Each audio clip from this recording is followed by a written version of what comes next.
Hello friends, once again welcome to my YouTube channel.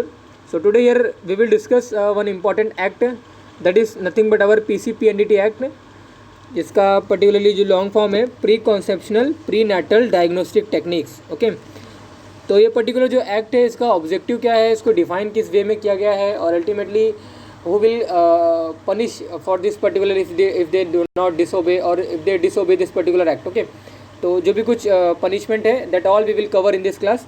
So let's discuss about the particular PCPNDT Act. The definition of this particular act is nothing but an act to provide for prohibition of sex selection before or after conception, and for regulation of prenatal diagnostic techniques for the purpose of detecting abnormalities or metabolic disorder or chromosomal abnormalities. Okay, तो ultimately यहाँ पे इसको जो law में define किया गया है, यही क्राइटेरिया इसको डिफाइन करने का कि जो भी कुछ डायग्नोस्टिक जो टेक्निक्स हैं, अम्नियोसेंटेसिस है, कोरियोनिक विलेज सैम्पलिंग है, okay, there are number of way by which we are particularly knowing or we are diagnosing the particular chromosomal abnormalities or you can say any metabolic disorders. Okay, तो to rule out we are using this diagnostic techniques, तो उसको control करने के लिए ये particular PCPNDT act आया है. Okay,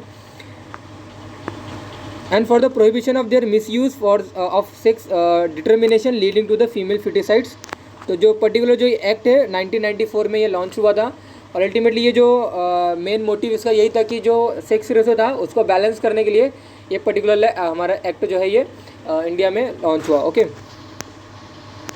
तो जितने भी डायग्नोस्टिक जो टेक्निक्स होते हैं उसके ऊपर रेगुलेशन किया जाए गवर्नमेंट का, ताकि वो सिर्फ क्रोमोसोमल एबनॉर्मलिटीज़ के लिए ही यूज़फुल हो, सेक्स डिटर्मिनेशन के लिए या फिर जो भी पर्टिकुलर जो सेक्स ऑफ द बेबी उसको पता करने के लिए नहीं हो. ओके, तो टू रूल आउट और you can to regulate this particular techniques. Okay, ये पर्टिकुलर जो एक्ट है ये इंडिया में आया. The amended act and rules came into force with effect from the April 2003 and PNDT act rename as a PCPNDT act. तो PNDT act normally था, 2003 में इसका अमेंडमेंट हुआ और अल्टीमेटली वो PCPNDT एक्ट ये 2003 में हो गया. Earlier it was our PNDT act. Okay, pre natal diagnostic technique. The problem why this particular act is came, India has lost over 10 million girls because of female feticides in last 20 years. 2 million female are killed before or at birth simply because of their sex. Okay, तो particularly जो couples हुआ करते थे, जो parents हुआ करते थे, ये पर्टिकुलर जो डायग्नोस्टिक टेक्निक्स है ना, उनके थ्रू या फिर जो फिजिशियन है, जो टेक्नीशियन रहते हैं, उनको कुछ मनी वगैरह देके वो क्या करते थे कि क्रोमोसोमल एबनॉर्मलिटीज़ के पर्टिकुलरली बहाने भी बोल सकते हो, या फिर पर्टिकुलरली उसके साथ साथ में वो सेक्स ऑफ द बेबी भी पता कर सकते थे. ओके, या फिर वो पता कर लेते थे. एंड दैट्स वाई फीमेल फिटिसाइड्स या फिर स्टिल बर्थ या फिर डेड पर्टिकुलर बेबी, ऐसे भी वहाँ पे केसेस होते थे. तो दैट्स वाई इसको कंट्रोल करने के लिए PCPNDT एक्ट लॉन्च हुआ. तो 2 million female are killed before or at birth simply because of their sex, and 35% of district in India have lower child sex ratio than national average. Okay, purpose देखिए particular जो हमारा particular PCPNDT का क्या है. तो PCPNDT can be use for the detection of abnormalities. Okay, only for the abnormalities, not for the detection of the sex. Okay, तो chromosomal abnormalities, there number of chromosomal abnormalities are there. Okay, there are Down syndrome, there are Turner syndrome, okay, there are advance syndrome. Okay, there are number of Patau syndrome, there are number of syndrome. Okay, that is nothing but of chromosomal abnormalities. To rule out this particular abnormalities in earlier pregnancy, ये जो particular जो diagnostic techniques है ना उनका use किया जाता है अभी. लेकिन अलॉन्ग विद दिस जो पर्टिकुलर जो डायग्नोस्टिक टेक्निक्स है जिनके थ्रू हम क्रोमोसोमल एबनॉर्मलिटी को डिटेक्ट करते हैं, उससे हमें सेक्स ऑफ द बेबी पता कर सकते हैं. जैसे कि अम्नियोसेंटेसिस की अगर बात करें, तो अम्नियोसेंटेसिस में हम क्या करते हैं, अम्नियोटिक फ्लूइड का क्या करते हैं वहाँ पे यूज़ करके क्रोमोसोमल कोई एबनॉर्मलिटीज़ है या नहीं उसको रूल आउट करते हैं. तो उस पर्टिकुलर एमनियोटिक फ्लूइड में जो फीटस जो होता है उसके भी कुछ बॉडी के सेल्स वगैरह उस पर्टिकुलर एमनियोटिक फ्लूइड में रहता है. तो उस सेल में DNA के थ्रू हम पता कर सकते हैं कि विच काइंड ऑफ DNA और which kind of chromosome the baby है. ओके, तो दैट्स वाई इसको कंट्रोल करने के लिए और रेगुलेट करने के लिए जो ये डायग्नोस्टिक टेक्निक्स हैं, ये पर्टिकुलरली एक क्राइटेरिया और उसको हर जगह पे नहीं यूज़ कर सकते. तो इसीलिए पर्टिकुलर ये लॉ या फिर ये एक्ट लॉन्च हुआ. ओके, तो genetic metabolic diseases, chromosomal abnormalities अगर रहते हैं तो जो पर्टिकुलरली जो अबॉर्शन वगैरह हम इंड्यूस कर सकते हैं. अदरवाइज अगर fetus born with the chromosomal abnormalities, and if they not able to live, okay, non dependent their survive, जो उसका पर्टिकुलर सर्वाइव रहता है, अगर वो फिटस या फिर बेबी अगर वो पर्टिकुलर सर्वाइव नहीं कर सकता तो उसको अबॉर्ट वगैरह कर दिया जाता है, okay, under the supervision of medical, okay. तो पर्टिकुलरली इसीलिए इसको रूल आउट करना ज़रूरी होता है।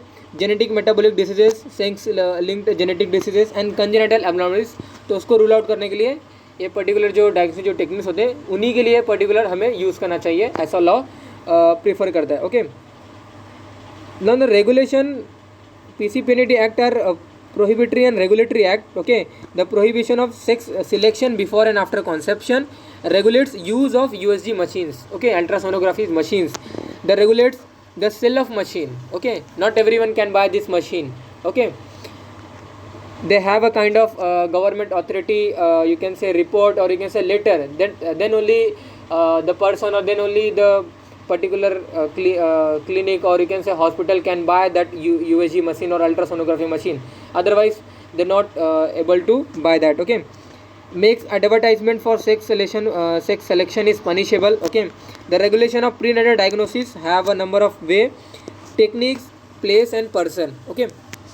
तो रेगुलेशन ऑफ प्रीनेटल डायग्नोसिस में आप देख लीजिए कि बिफोर द पर्टिकुलरली डिलीवरी और से before the birth of the baby, जो प्रीनेटल जो डायग्नोसिस होते हैं उनको किस पर्टिकुलर हम कंट्रोल करते हैं, उनका किस पर्टिकुलर रेगुलेशन होता है किस पर्टिकुलर सेक्टर में इस पर्टिकुलर एक्ट से, ओके। तो टेक्निक देखिए, अल्ट्रासोनोग्राफी है, फिटोस्कोपी है, sampling and analysis of amniotic fluid, that is amniocentesis, okay, sampling of chorionic wheeler sampling, okay. तो ये जो पर्टिकुलर टेक्निक्स है ना, इस पर्टिकुलर टेक्निक से हम जो प्रीनेटल जो डायग्नोसिस है या फिर prenatally we can identify the sex of that particular fetus, okay. तो उसको कंट्रोल किया गया है, ये सभी टेक्निक्स को कंट्रोल किया गया है by our PCPND act. Then places देखिए, जेनेटिक काउंसलिंग सेंटर्स हैं, जेनेटिक क्लिनिक्स हैं एंड जेनेटिक लैब्स हैं, इनको भी क्या किया गया, कंट्रोल किया गया है। तो जेनेटिक काउंसलिंग सेंटर में देख लीजिए, एक इंस्टीट्यूट है, हॉस्पिटल है, नर्सिंग होम है, जेनेटिक काउंसलिंग सेंटर है।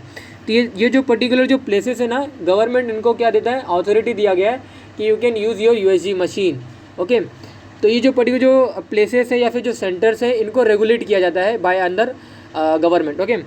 Genetic clinic and genetic counselling centre ये सभी इसमें इंक्लूडेड है। जेनेटिक लैब में देखिए, फॉर प्रीनेटल डायग्नोसिस जो भी कुछ स्पेसिमेन आता है या फिर जो भी कुछ टेक्निक्स हैं उनको कंट्रोल किया गया है।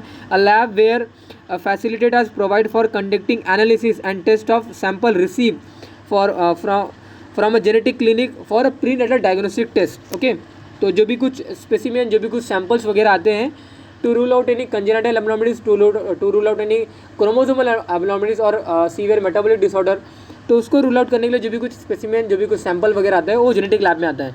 तो genetic lab, genetic clinic, genetic counselling centre, ये सभी पर्टिकुलरली क्या करते हैं, इनको PCPND act under the government इनको वो रेगुलेट करता है, ओके। नाउ द पर्सन, कौन कौन इसके लिए मतलब इसमें कौन कौन से बिलोंग्स, कौन कौन से पर्सन इसमें आते हैं। The gynaecologist, 6 month experience in genetic counselling, okay. Paediatrician, registered medical practitioner, okay, या फिर जो पोस्ट ग्रेजुएशन रहते हैं या फिर 6 month experience, radiologist and sonologist. तो ये सभी क्या है, अल्टीमेटली ये पर्सनस हैं।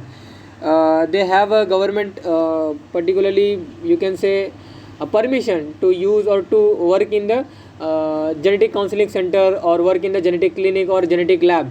तो ये सभी पर्सन रेस्पॉन्सिबल होंगे अगर कोई एक्सपोजिंग होता है, अगर किसी पर्टिकुलर बेबी के सेक्स का अगर एक्सपोजिंग होता है तो दिस पर्सन विल रिस्पॉन्सिबल और this person will held for responsible for this kind of act, okay. तो ये पर्सन को भी कंट्रोल या फिर इनको भी रेगुलेट किया जाता है अंडर द गवर्नमेंट। तो जेनेटिक प्लेसेस और you can say genetic labs, persons and the techniques, these are the regulated by our PCPND act, okay. Now ये देखिए, registration, all bodies the PCPND Act, namely genetic counseling center, genetic lab and genetic clinic cannot be function or cannot be perform any test or any counseling until and unless not registered, okay. That should be registered. Permitting use of such techniques only under the certain condition, only in find out of genetic problems, congenital problems or you can say fetal problems, okay, by registered institution only, okay. USG machine, imaging machine like our MRI or CT scan machine, okay, scanner, IVF clinic, okay, in vitro fertilizing clinic, okay, or center. Any machine which capable of detecting the sex of the fetus are to be registered, otherwise that is illegally, okay, that is illegal. Offenses, you can see the prohibition of advertisement relating to the prenatal determination of sex. If you are advertising, or if the institution is are advertising, we are releasing, or we will particularly expose the sex of this particular fetus, then that particular institution will be closed by our government, okay. Offender to be punishable with the fine which may be extended to 50,000 rupees, imprisonment for a term of 3 years they may punished, okay. All person will be held for this point of act, okay, if they expose the sex, okay. So who will responsible? The genetic centers, genetic labs, genetic counseling centers, okay. Then ultimately the person who are doing this kind of act, okay, sonologist, radiologist, particular pediatrician, or you can say gynecologist, okay, or you can say a particular your registered medical practices, okay. The cancellation of registration as a medical practitioner, that also may happen. So that's why this kind of act is arrived in our Indian in 1994. Earlier it was PNDT Act, but as amendment is passes, the name changes to the PCPNDT Act, the pre conceptional pre natal diagnostic techniques. तो जो भी कुछ diagnostic जो criteria है, जो वे है, उनके ऊपर कंट्रोल करने का जो एक्ट है, ये पर्टिकुलर लॉ में मेंशन किया गया है. और कौन कौन रिस्पॉन्सिबल होंगे अगर पर्टिकुलरली अगर कोई केस अनफॉर्चुनेटली अगर कोई केस अगर आता है, तो who will be responsible for this kind of activities, उनको कौन सी इम्प्रिजनमेंट या फिर कौन सा उनको काइंड ऑफ पनिशमेंट मिलेगा, ये यहाँ पे मेंशन किया गया है, ओके. तो देर कैंसिल, उनका जो रजिस्ट्रेशन जो नंबर होगा, that also may cancel. So there number of points we have covered here, okay. तो that is about our PCPNDT Act 1994.